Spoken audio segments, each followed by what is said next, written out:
Ruang ideologi hari ini tidak jauh dari kata-kata seperti kesehatan mental, atau kembali ke yang natural atau alami, atau bahkan keduanya seolah-olah berhubungan dan saling melengkapi. Namun, jika kita bertanya, apakah ada sisi natural atau alami di dalam diri manusia, maka bagi sains, semuanya sudah selalu natural. Lantas, jika semuanya sudah natural sedari awal, mengapa kita masih perlu menjadi lebih natural? Bagi Freud dan Lacan nantinya, kelahiran manusia tidaklah pernah natural, atau manusia selalu lahir dalam keadaan prematur, selalu terlalu awal untuk terlahir di dunia. Karena kita tidak pernah siap berhadapan dengan dunia. Persoalan pertumbuhan manusia ini yang seringkali diartikan alamiah oleh para ilmuwan dari bayi sampai dewasa. Lacan menegaskan bahwa tidak ada yang alami di dalam cara bayi melihat dunianya. Justru sebaliknya, mereka sudah selalu bergantung pada sosok master, atau sosok yang membimbing atau memberikan aturan main. Disinilah dasar teori psikoanalisis Lacan tentang fase cermin bahwa pertumbuhan fungsional sejak dari bayi bukanlah sebatas kerja internal biologis, melainkan selalu sudah didorong dari luar dirinya, dari gambar dan imajinasi di luar diri mereka. Jadi, apa yang dimaksud cermin bagi Lacan? Cermin di sini bukan hanya tentang objek cermin kaca yang menunjukkan pantulan penampakan kita di dalam kaca, melainkan cermin dalam artian gambar atau penampakan yang bisa diidentifikasi secara langsung. Karenanya, cermin pertama bagi bayi sejak berumur 6 bulan adalah ibu dan orang-orang di sekitarnya. Apa yang dimaksud identifikasi di sini adalah mimikri atau meniru dan mengulang sebagai dorongan untuk bisa menyatukan diri sang bayi. Poin penting yang harus dicatat pada tahap ini adalah sosok bayi pada akhirnya menemukan egonya yang dibangun dari setiap identifikasi di luar dirinya. Contoh jelasnya terlihat saat bayi mencoba menggerakkan setiap bagian tubuhnya, atau saat dia mulai mengulang perkataan orang di sekitarnya. Sampai yang lebih kompleks, bayi mulai mengenali berbagai warna dan bentuk di sekitarnya. Proses perkembangan bayi demikian tidak serta-merta sebatas dorongan biologis. Justru sebaliknya, hampir tidak ada hubungannya dengan biologi. Saat bayi mulai aktif secara motorik dan kognitif, dia mulai mempunyai gambaran atas dirinya, atau egonya, bahwa dia, sebagai bayi, bukanlah sebatas gumpalan daging dan kumpulan organ-organ biologis semata, melainkan sebagai kesatuan diri yang bergerak, berinteraksi, dan hidup seperti manusia yang lain. Sehingga, melalui fase cermin, proses mastery atau penguasaan diri itu dimungkinkan, bukan karena dari bayi, kita sudah selalu berkembang dan tumbuh, serta belajar secara natural atau independen.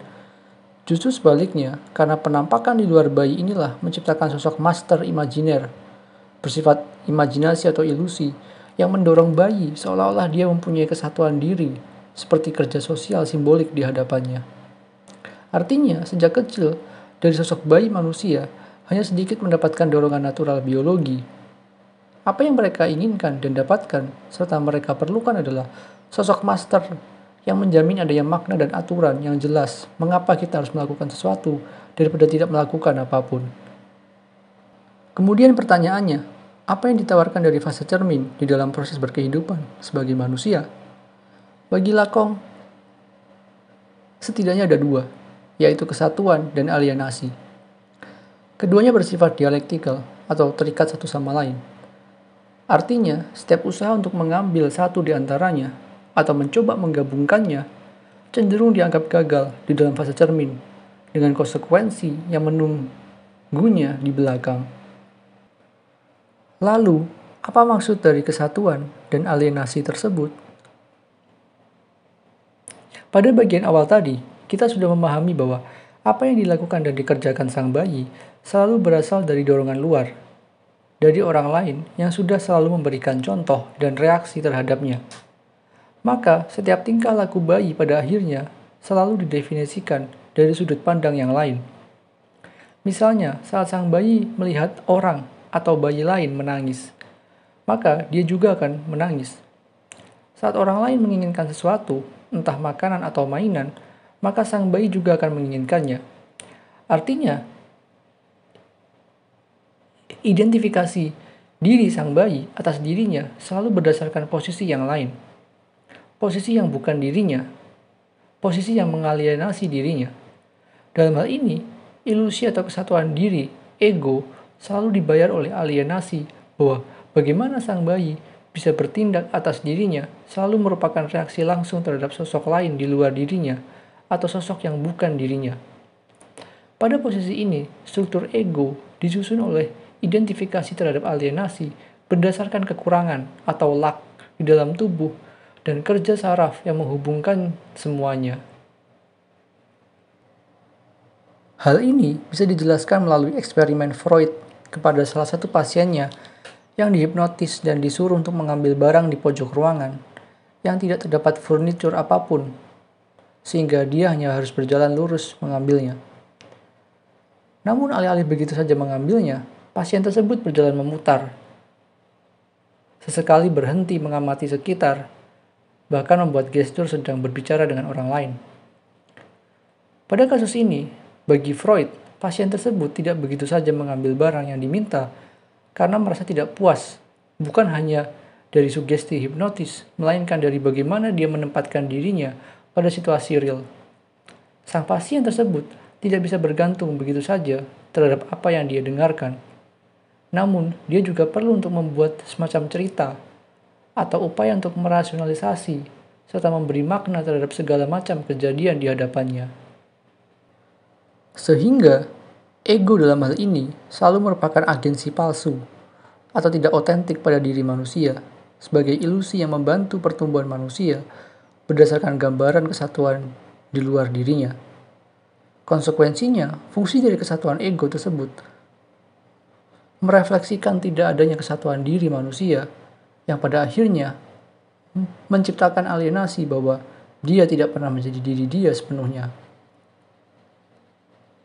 Meskipun sebagai ilusi, secara praktikal, ego membantu membuat semacam alur kronologis dan bermakna bagi manusia untuk menempatkan dirinya terlepas apakah itu benar atau salah. Karena hal tersebut pula, ego selalu dibayangi oleh alienasi yang selalu menunjukkan kekurangan dan ketidakberdayaan manusia sebagai diri sendiri, yaitu bahwa mereka membutuhkan master. Tanpa master, manusia akan mengalami disorientasi atau gagal menempatkan dirinya di dalam struktur kehidupannya. Dan inilah poin utama dari fase cermin dari Lacan. Kerja identifikasi melalui cermin atau penampakan di luar diri bukan hanya dimulai dan berakhir saat bayi saja, namun proses tersebut terkadang muncul kembali saat dewasa, saat kita dihadapkan dengan hal baru, khususnya yang bersifat traumatik.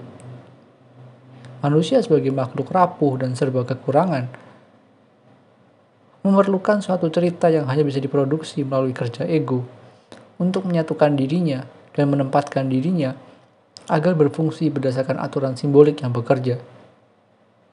Apa yang terpenting adalah bukan untuk mempertentangkan ego dengan alienasi yang selalu mengikutinya, melainkan mengamininya dengan menerima ruang kontradiksi di dalam diri manusia. Sebab hanya dari sinilah manusia bisa berkembang, yaitu bukan dengan tanpa berbuat salah, melainkan selalu mengulang kesalahan yang sama. Dan cara untuk memperbaiki kesalahan bukanlah begitu saja menemukan kebenaran, melainkan dengan senantiasa mengulangnya lebih baik.